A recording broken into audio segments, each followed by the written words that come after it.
My take on Express Chicken Pho. Let's see how easy it is for you to cook yourself this flavored chicken pho. First, you can use a spice infuser if you want.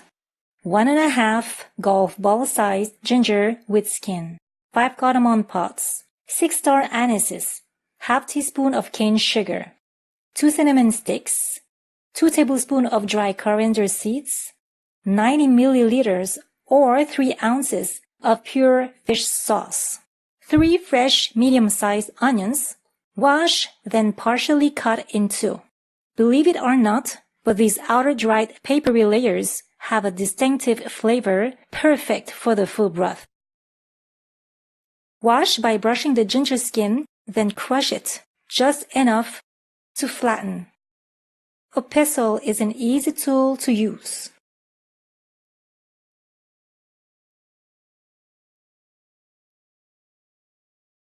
Or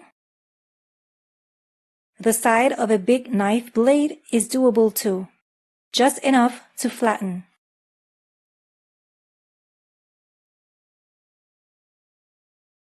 And for demonstration purposes, here are many choices that are offered to you. You can either cook 4 whole organic chicken thighs for dark meat lovers, or 2½ large organic chicken breast for white and lean meat lovers, or 1 whole chicken, which we're going to cook this time for my chicken pho recipe. Apply the same principle for the 4 whole chicken legs if you don't want to use a whole chicken. Great. Now I will deeply wash my hands after manipulating raw chicken. Place over maximum heat and bring to boiling. So keep at maximum heat, and with a shallow ladle or a fine net ladle, remove the foam that forms on the surface of the broth. In my experience, organic meat tend to create much less foam, just like this organic chicken. Once the broth is free of foam, add in all the ingredients previously shown. The onions, partially cut in 2, with its outer dried papery layers. The third and last onion, 1½ crushed golf ball sized ginger with skin, 2 to 3 cinnamon sticks, and this spice infuser. Then reduce heat midway between minimum and medium. A pho broth should be as clear as possible. To achieve this, partially cover with a lid. Lean 2 wooden chopsticks horizontally over the top of the pot. Then place the lid on top of the chopsticks. Try not to overcook the chicken. It takes approximately 35 to 40 minutes for chicken breast and 45 minutes for the whole chicken, as well as 45 minutes approximately for the 4 whole chicken thighs. Once it's cooked, remove it from the broth, set aside, and cover it. Remove the layer of fat on the surface of the broth if needed. Turn off the heat and cover the pot. Let's prepare the solid pho ingredients. So use a very sharp knife to cut 3 fresh green onions. And let's create some fancy flowers with these end parts of the green onions. It's optional though.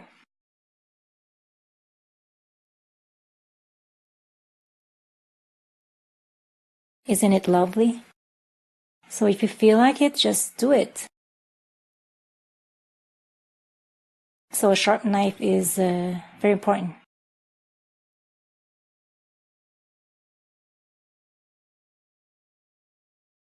Let's make the third one. But again, these flowers are optional. You can only chop 3 to 5 millimeter slices. Diagonally, if you feel artistically inspired. Again, a sharp blade would be ideal to prevent mashed and watery slices. So 3 to 5 millimeter slices.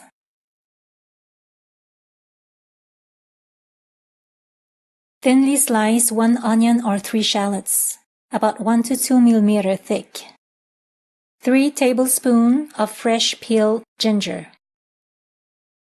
sliced in thin julienne pieces.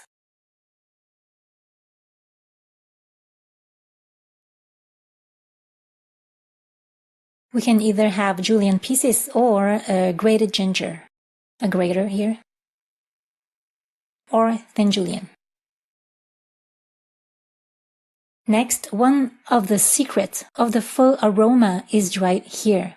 We need 1 teaspoon of finely shredded fresh kaffir lime leaves. I suggest you shred a good quantity and store it in the freezer.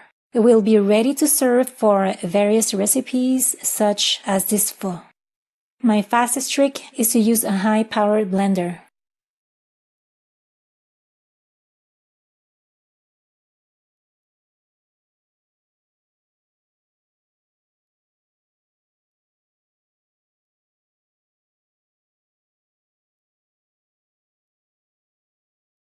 Let's see. Wow, okay, a little bit more shredded.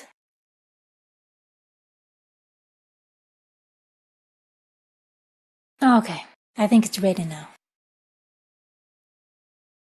Oh my god, the aroma is magical, not to mention the rich nutrients it contains.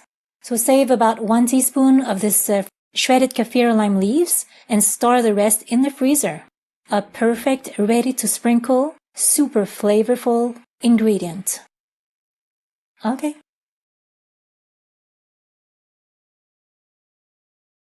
So here's dried pho noodles. Dried rice vermicelli, which we're not going to use for this pho recipe, right? I just pre-soaked 300 grams of pho noodles here for 1 hour.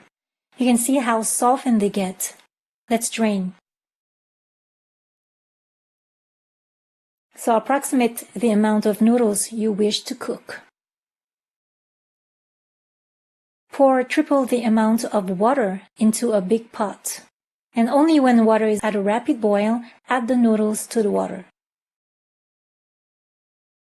This step is quite fast. Gently stir the noodles, and when they are cooked al dente, immediately drain them. It takes only 30 seconds or less.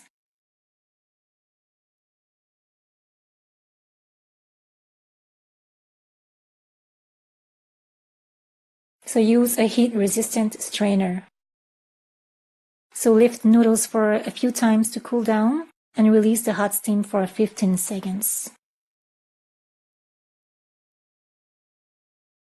That's it. It's ready to serve. The whole chicken, the 4 whole chicken thighs, or the chicken breasts have cooled down. So let's prepare the meat in bit size. I can either use a sharp knife or a pair of kitchen scissors. When I use a whole chicken, I like to start the white meat, the dark meat, and place it nicely on this glass plate. Therefore, it's going to be easier to dress the pho bowls. Just select the part of the meat according to your guesses or your own preferences, whether white, dark, or both meat in each bowl. I get rid of the skin. As you can see, I can simply tear the meat with my fingers. Or I can use a sharp knife to get straight slices. You can see the pair of kitchen scissors next to me. It depends. This way, it's easier for me to distinguish dark and white meat. Cover if needed to keep the meat moistured. Place every bowl side by side near the broth. Fill 1/3 of every bowl with noodles. Add some chicken, a 1/4 cup of thinly sliced onions or shallots, 1/2 tablespoon of julienne sliced or grated ginger, 2 tablespoons of sliced green onions. Finish up by sprinkling a 1/4 teaspoon of finely shredded kaffir lime leaves. Very important to bring the broth to a rapid boil before pouring it in each bowl. It's one of the secrets for a successful pho. To prevent burns, do not hold the bowl while pouring. For the final seasoning and topping to taste, from your right to the left, you can add some fresh coriander, fresh thorny coriander, mint leaves, and Thai basil, red Thai chili paste or fresh, nước mắm, which is fish sauce, and of course, some fresh lemon or lime juice. As for me, while I eat, I feel the thrill of pleasure going all the way to my toes.